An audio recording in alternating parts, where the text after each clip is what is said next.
Growing up, I remember my parents taking me to church every Sunday, and we'd find our place, walk down the aisle, and sit in the pew, and we'd open up the hymnal and sing.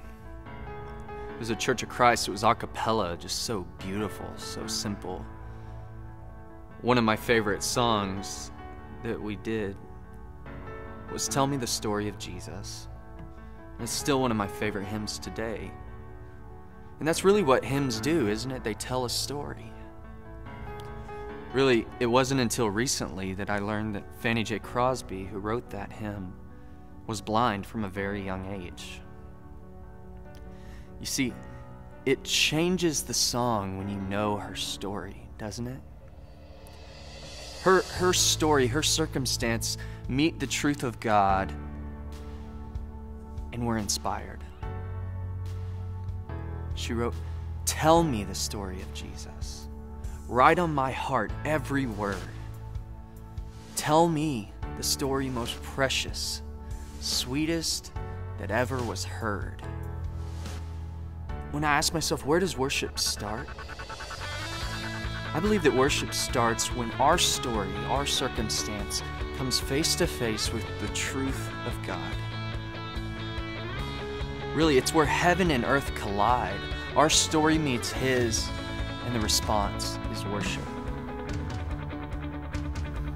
A few weeks ago, we were in church and I was leading, and I was looking out at the congregation as I was leading, and you see the faces, and I noticed that there was a man sitting just right behind me here.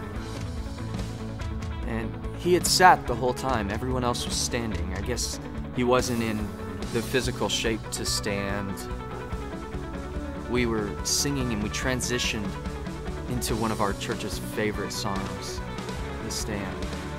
We transitioned into the bridge of it where we sing, "All stand with arms high and heart abandoned in awe of the one who made it all."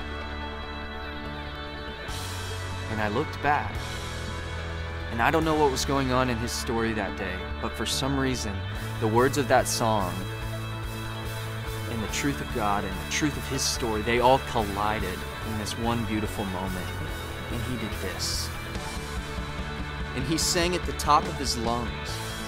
And I thought, that is why I do what I do. Because when God's story meets ours, our response is worship. You see, his soul was standing when his body could not stand.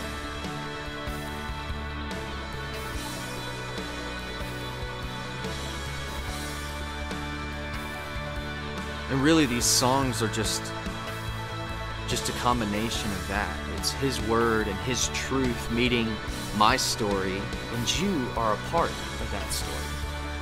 And it's my prayer that together we could reach out and be drawn into the presence of a holy God and worship.